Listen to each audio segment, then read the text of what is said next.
Merci beaucoup et je suis vraiment ravie, d'être avec vous ce matin. Hem, pour me présenter, donc ça a été fait, hein, sommairement, effectivement, ce qui m'intéresse et la raison pour laquelle, j'ai écrit ce petit livre qui est,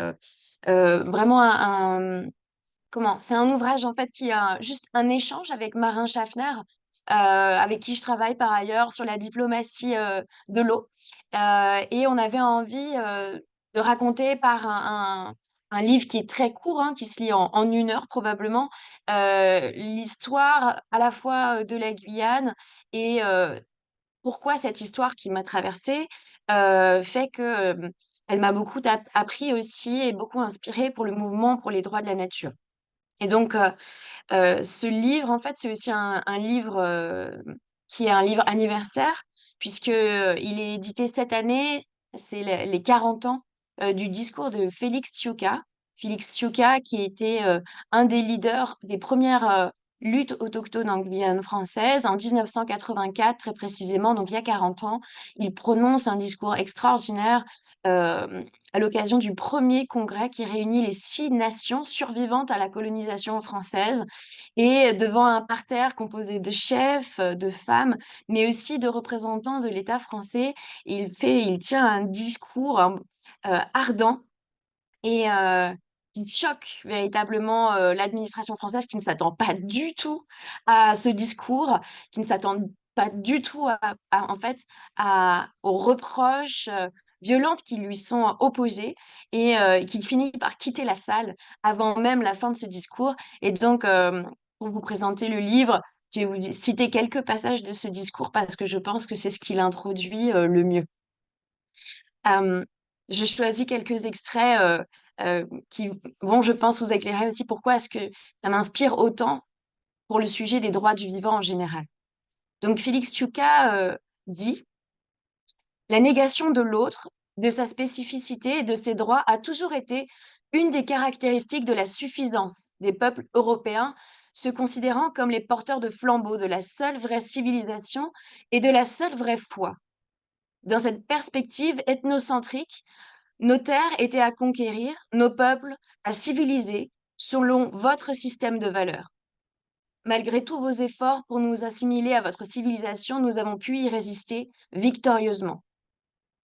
Vous nous avez écrasés sous le rouleau compresseur de votre progrès en technologie, vous nous avez ignorés en tant que peuple et en tant qu'individus détenteurs de droits égaux aux vôtres.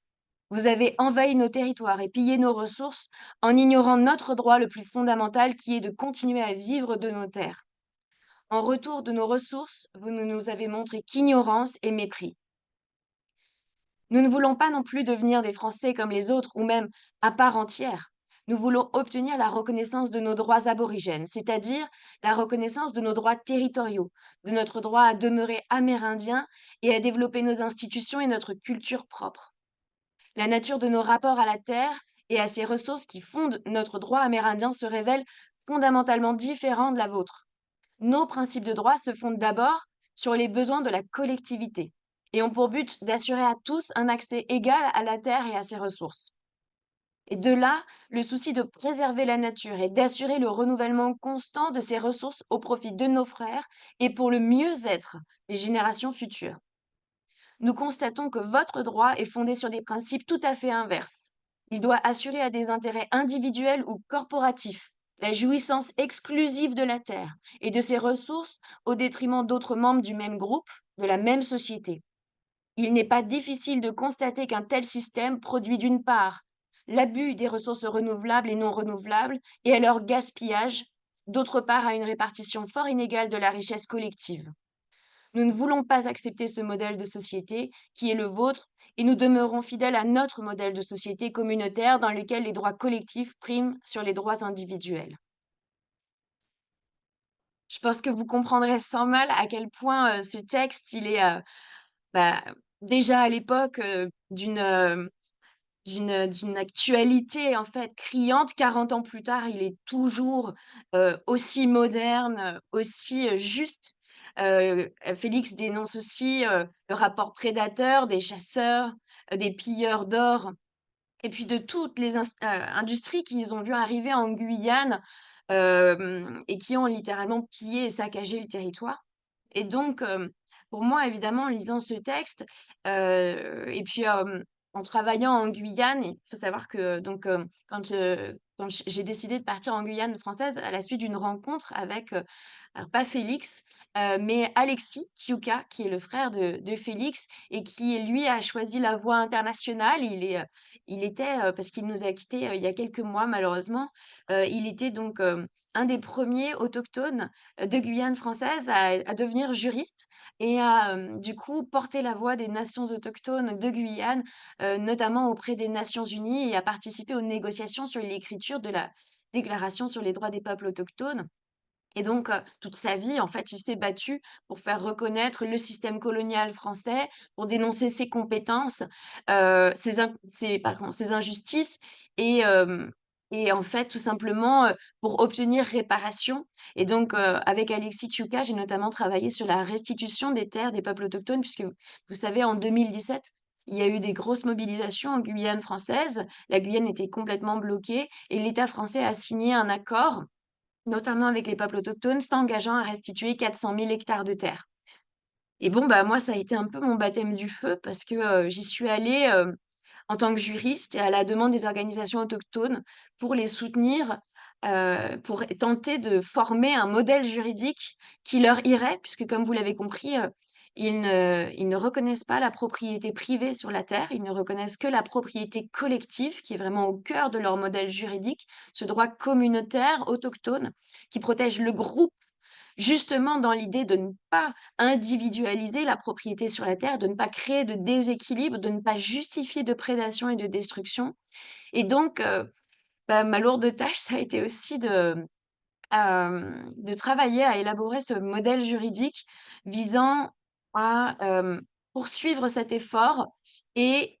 tenter de trouver un modèle qui pourrait s'adapter, être légal d'un point de vue du droit français et pour autant qui pourrait, totalement satisfaire leur vision du monde, leur cosmovision et leur volonté politique. Donc c'était pas, chose aisée et donc ce livre revient sur les impacts de la colonisation à l'époque, dans les années 80 et toujours aujourd'hui puisque malheureusement, le droit français a finalement très peu évolué, en 40 ans. Les peuples autochtones depuis 2017 notamment n'ont absolument pas obtenu restitution de ces 400 000 hectares de terre. Le processus est même, complètement au point mort,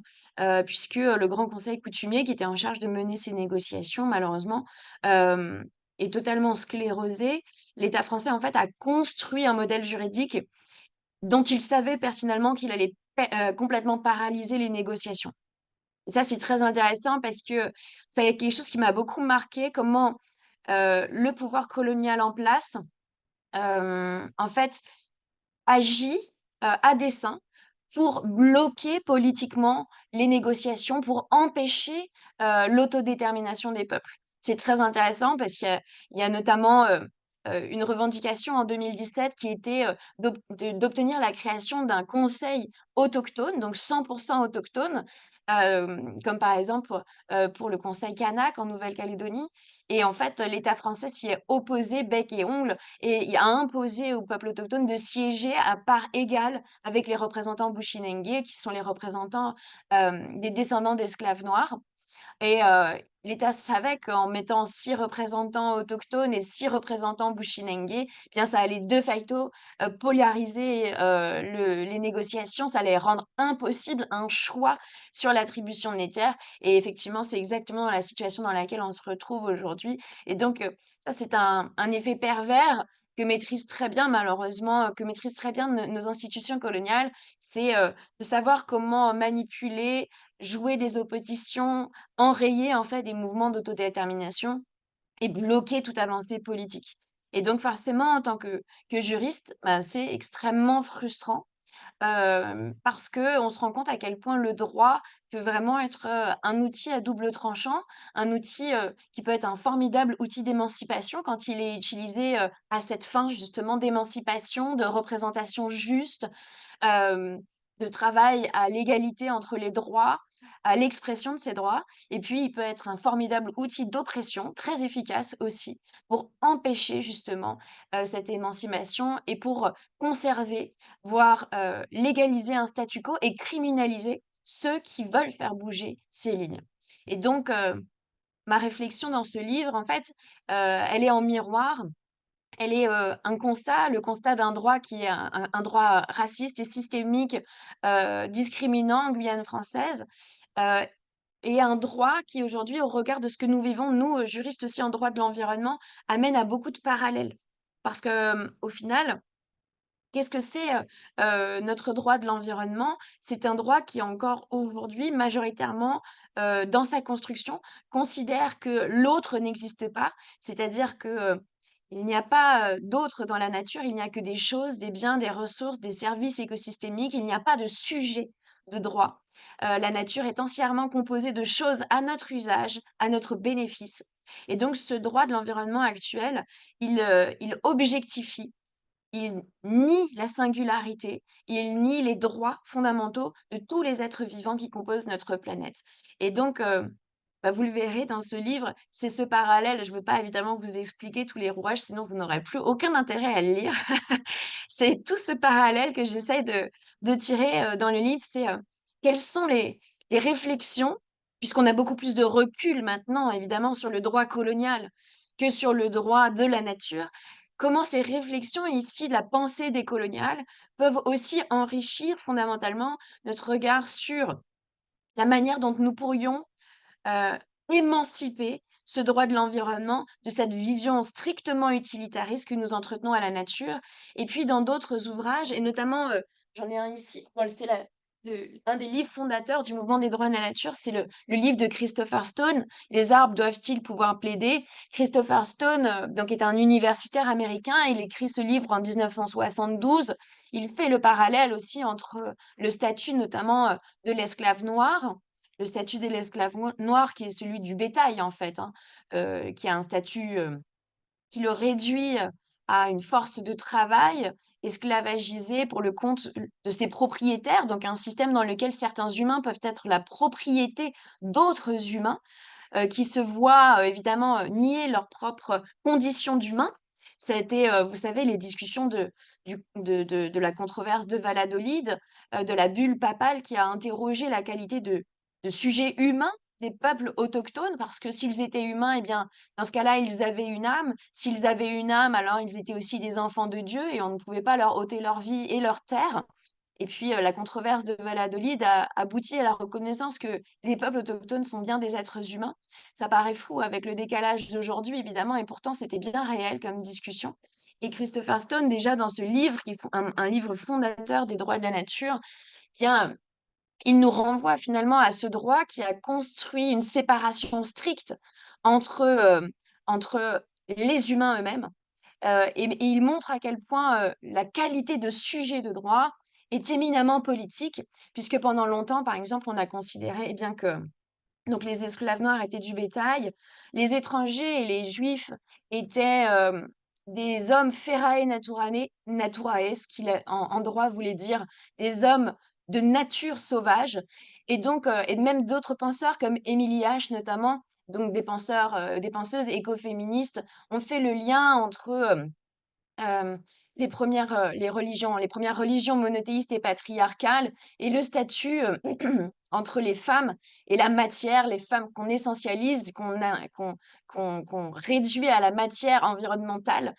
justement dans cette idée de leur dénier notamment, eh bien leur pouvoir politique, leur pouvoir en et leur représentation en tant que sujet politique dans la société puisque vous le savez, les femmes pendant longtemps, n'avaient pas les mêmes droits que les hommes, je vous apprends rien et n'étaient pas des membres à part entière de la société politique humaine et donc voilà, c'est dans ce petit livre, que j'ai voulu aborder tous ces sujets-là qui sont, au maillage, en fait, de la question à la fois décoloniale, féministe et environnementaliste et de la question des rapports de force inégaux que, peuvent construire, en fait, qu'étayent même aujourd'hui, nos modèles juridiques et notamment notre droit de l'environnement pour justement, bien, amener les lectrices et les lecteurs à se poser la question de regarder aussi notre droit de l'environnement à travers ce prisme décolonial, parce que nous considérons aujourd'hui comme parfaitement banal le fait d'avoir colonisé l'ensemble des terres immergées de notre planète, à l'exception des pôles, et que nous sommes en train de nous poser la question, de coloniser les fonds marins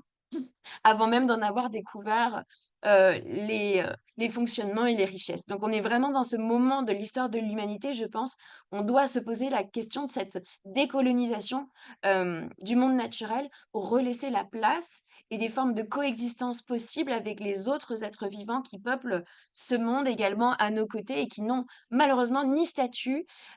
ni droit et ni place en fait dans notre univers politique. Voilà, je m'arrête là. Merci.